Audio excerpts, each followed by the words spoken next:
Y bueno, muchachos, continuamos con la grabación de las clases.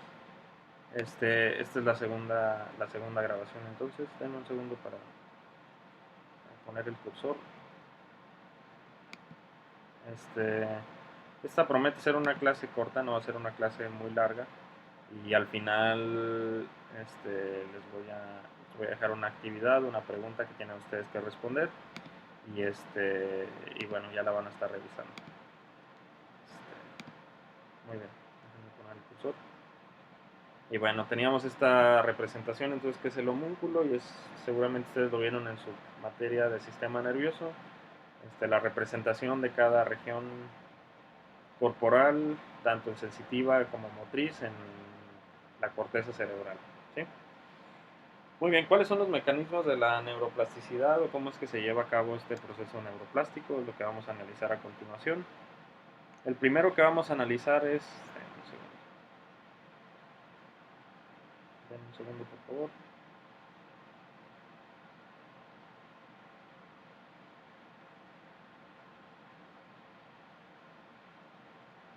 Muy bien, les decía, el primero que vamos a analizar es que se llama neurogénesis.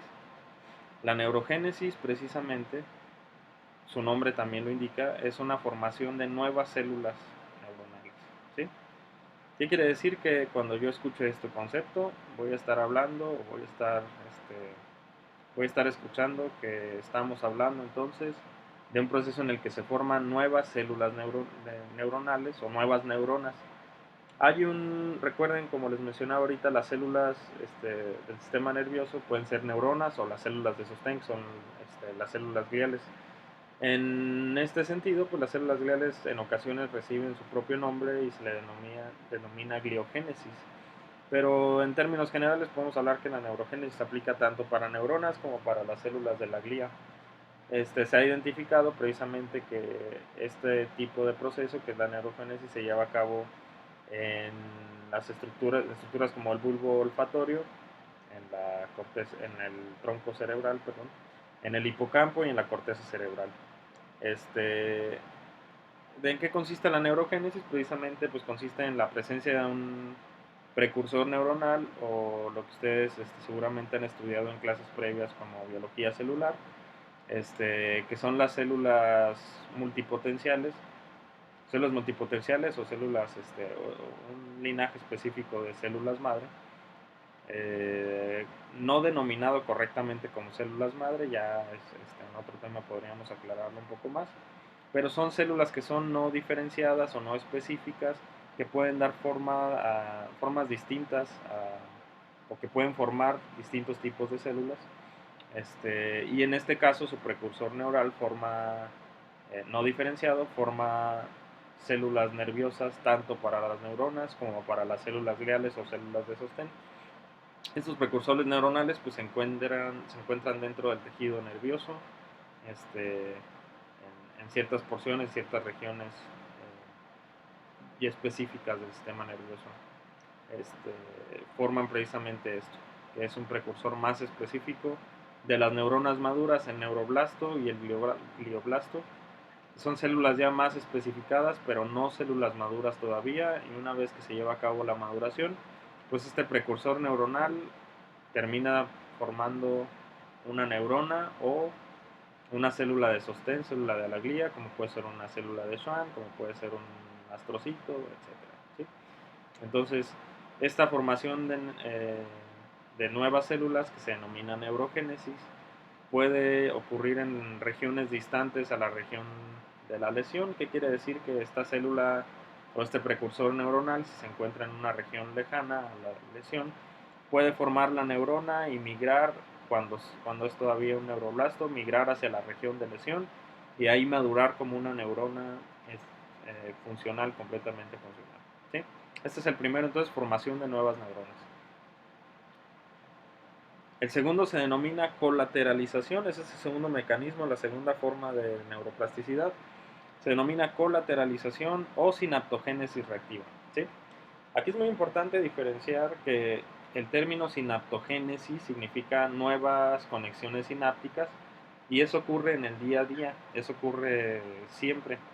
Cuando no tenemos la palabra reactiva y solamente tenemos sinaptogénesis, hacemos referencia a algo que ocurre diariamente cuando nosotros aprendemos en estas situaciones que estábamos viendo en la diapositiva anterior. Cuando nosotros aprendemos, cuando nosotros memorizamos, cuando nosotros recordamos, etc. Se realizan nuevas conexiones, y eso es una forma, digamos, de neuroplasticidad. Ahorita estamos analizando las formas o los mecanismos de neuroplasticidad que nos ayudan a nosotros en términos de rehabilitación. En este sentido, la sinaptogénesis reactiva, cuando ya hablamos no solamente de sinaptogénesis, sino de sinaptogénesis reactiva, estamos precisamente hablando de conexiones sinápticas nuevas, pero que se forman por la necesidad derivada de una lesión o derivada de una injuria al sistema nervioso.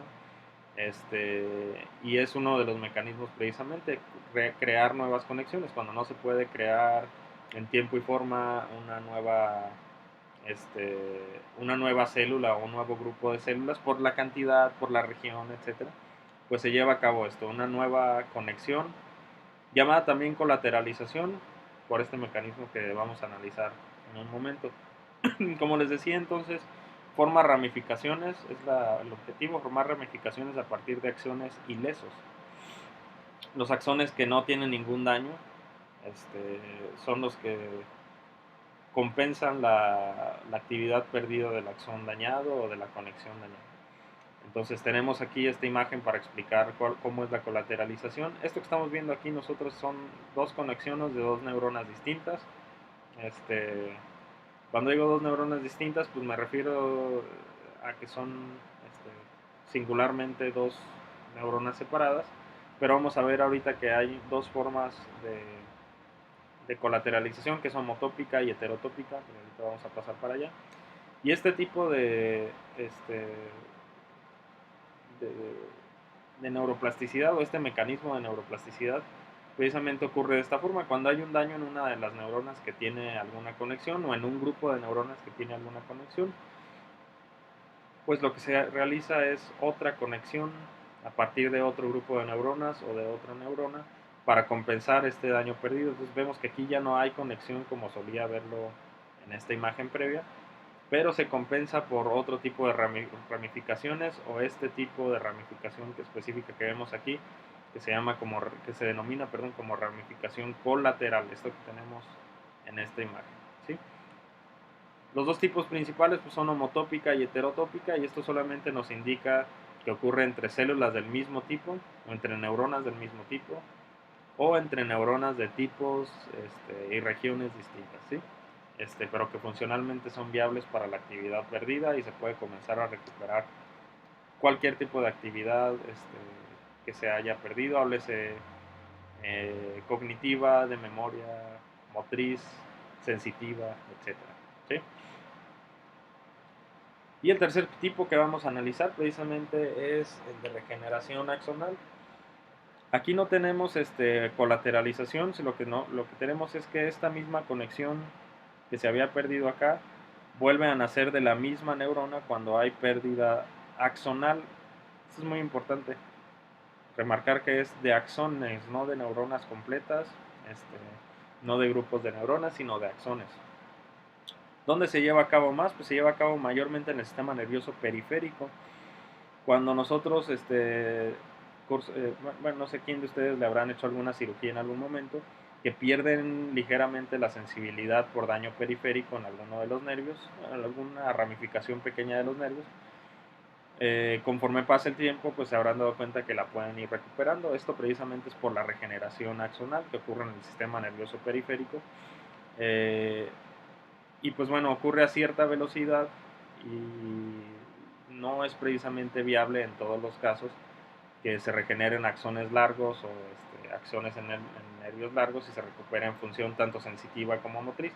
¿Qué quiere decir? Que sí puede haber una recuperación de los axones dañados, como se analiza en esta imagen.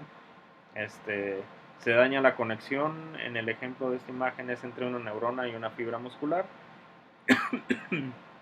Perdón, y después del daño